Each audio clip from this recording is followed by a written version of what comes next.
Hello दोस्तों, कैसे हैं? मुख्य एक्सपेरिमेंट में आप लोग का स्वागत करता हूं। आज दोस्तों जो टॉपिक होगा, आज हमारा लेंस होगा। लेंस के प्रकार को जानेंगे, उसकी प्रॉपर्टी को जानेंगे और उससे जुड़ी कुछ जो टर्मिनोलॉजी है उसको जानेंगे। और उसके प्रॉपर्टी के ऊपर हम 1 से 2 प्रयोग करके भी आप लोग को दिखाएंगे कि प्रॉपर्टी कितना सही है, कितना गलत है। तो चलिए वीडियो शुरू करते हैं।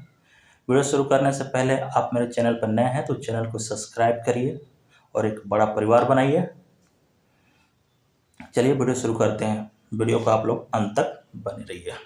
2 गोलीय पृष्ठों से घिरे हुए किसी अपवर्तक माध्यम को लेंस कहा जाता है। तो यहाँ हम गोलीय पृष्ठ लिखे हैं। कभी कभी हम आगे डिटेल में चर्चा जब करेंगे तो उसका पृष्ठ कभी कभी समतल भी होता है, लेकिन हम 9th 10th क्लास तक जितना भी लेंस को पर अध्ययन करेंगे वह 2 गोलीय पृष्ठों से ही घिर कर बना होता है। तो यहाँ हमारा जो लेंस का प्रकार है वह 2 प्रकार का होता है, एक उत्तल लेंस, एक अवतल लेंस। उत्तल लेंस को कन्वेक्स लेंस और अवतल लेंस को कनकेव लेंस भी कहते हैं। और इसको अगर इसकी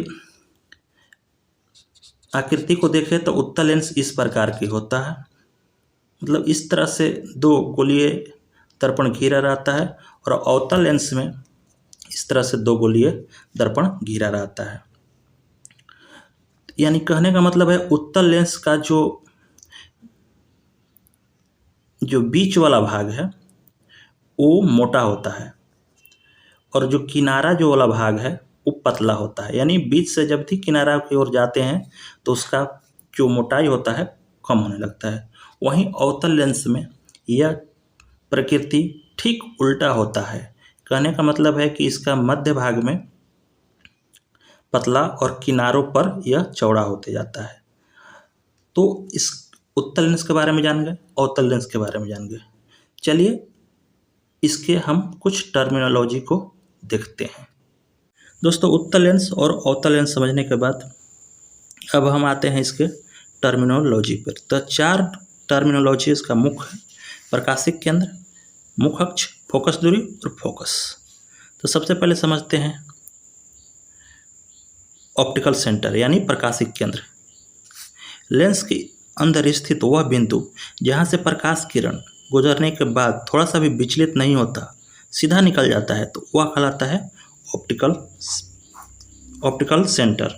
यह सामान्यतः लेंस के मध्य भाग में होता है। अब आते हैं मुख अक्ष यानी प्रिंसिपल एक्सिस।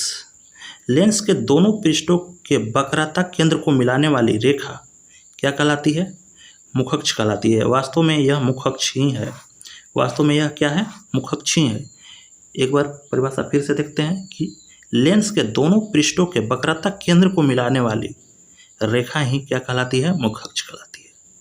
अब आते हैं फोकस पे। फोकस को समझते हैं कि फोकस क्या है। फोकस प्रकाश स्रोत से आती हुई किरण जब लेंस से पड़ती है तो लेंस की अपवर्तन के बाद जिस बिंदु पर मिलती है, यानी कि मुख अक्ष के जिस बिंदु पर मिलती है वह क्या कहलाती है? फोकस कहलाता है। जैसे यहाँ से मेरा यह प्रकाश आया और यहाँ अपवर्तन हो गया, यानी अपने पथ से विचलित हो गया, तो यहाँ ये मेरा मुख अक्ष है। मुख अक्ष के जिस बिंदु पर मिला, यानी यहाँ मिल गया, तो यही मेरा फोकस हो गया। तो एक लेंस में सामान्यतः 2 फोकस होते हैं। फोकस इस साइड भी होगा क्योंकि इस पृष्ठ के लिए फोकस देखेंगे तो इस साइड हो जाएगा, इस साइड से आएगा तो इस साइड हो जाएगा। तो एक लेंस में सामान्यतः 2 फोकस होते हैं। अब फोकस दूरी किसे कहते हैं देखते हैं। यानी कि ऑप्टिकल सेंटर यानी कि प्रकाशिक केंद्र और फोकस के बीच के दूरी को हम ही फोकस दूरी कहते हैं। यही मेरा फोकस दूरी हो गया, इस साइड का ये मेरा फोकस दूरी हो गया। लेंस की टर्मिनोलॉजी को बहुत अच्छे तरीक़ा से समझ लिया है। अब इसके चलते हैं प्रॉपर्टी के ऊपर। दोस्तों लेंस की परिभाषा, लेंस के प्रकार और लेंस के कुछ टर्मिनोलॉजी समझने के बाद अब हम आते हैं इसके प्रॉपर्टी पर। उत्तल लेंस का जो मुख्य प्रॉपर्टी है वह यह है कि जब प्रकाश स्रोत से प्रकाश आती है तो लेंस से गुजरने के बाद यह अपवर्तन हो जाती है। अपवर्तन होकर कहाँ जाती है? फोकस की ओर आ जाती है, यानी फोकस की ओर मुड़ जाती है। जितना भी किरणें आएगी सब फोकस की ओर आएगी, सब फोकस की ओर आएगी। देख रहे हैं, फोकस पर सब केंद्रित हो जाती है। यह लेंस कहलाता है उत्तल लेंस। ये उत्तल लेंस का सामान्य सा गुण है। और अवतल लेंस में यह गुण बिल्कुल विपरीत होता है। जब प्रकाश स्रोत से किरण आती है तो यह फोकस की ओर ना मुड़ के यह फोकस से दूर भागती है। फोकस से क्या होती है? दूर भागती है। ये फोकस से दूर भाग रही है। जितना भी यदि और किरण हम गुजारेंगे तो यह सब ऐसे जाएगी, लेकिन फोकस पर नहीं मिलेगी। समझ गए? तो यहाँ यह है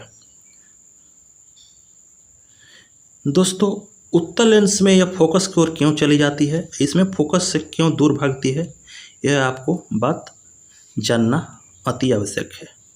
जैसे उत्तल लेंस, दो ऐसे लेंस, उत्तल लेंस को देखेंगे तो ऐसे रहता है।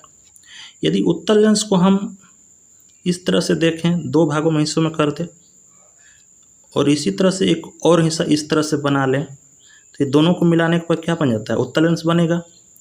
तो ये जो आकृति है, ये मेरा आकृति है, ये प्रिज्म के आकार का हो गया। और जब प्रिज्म से हमने पढ़ा है कि प्रिज्म से प्रकाश गुजरती है तो गुजरने के बाद क्या जाता है? आधार की ओर मुड़ जाती है। तो ये मेरा फोकस दूरी है मान के चलते हैं, तो ये फोकस की ओर ही आएगा। चलिए मान के चलिए यहाँ से भी गुजारेंगे तो इस साइड मुड़ जाएगा, यहाँ से भी गुजारेंगे तो इस साइड मुड़ जाएगा।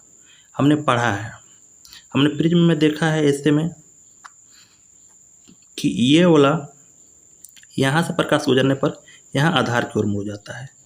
तो ये उत्तल लेंस तो दो प्रिज्म का ही मिलकर बना होता है ना, तो इसीलिए वो फोकस की ओर आता है। इसमें क्या होता है कि जैसे अवतल लेंस है, ऐसे है अवतल लेंस, तो यहाँ से यदि उसको काट दें, यहाँ से ऐसे करें, तो यदि यहाँ से करें तो यह एक प्रकार का तो उत्तल लेंस हो गया, यानी उसका बेस इधर हो गया। यदि प्रकाश को यहाँ से गुजारेंगे तो ई तो इधर मुड़ जाएगा, बेस की ओर मुड़ेगा। तो यही कारण है कि इसमें फोकस से दूर भागता है, इसमें फोकस की ओर आता है। तो चलिए यह हमने कारण भी जान गया। अब इसी चीज़ को प्रयोग के माध्यम से, यानी कि प्रयोग के माध्यम से करके देखेंगे। प्रयोग करने से पहले हम आप लोगों को लेंस को दिखा देना चाहता हूँ। ये मेरा उत्तल लेंस है, देख लीजिए। इसका ये ऊपरी पृष्ठ जो है बहुत पतला है और बीच में इसका जो है देख लीजिए आप लोग बहुत मोटा है। देखिए कुछ उठा हुआ दिख रहा है, तो यह उत्तल लेंस है। ठीक, अब हम अवतल लेंस को देखते हैं।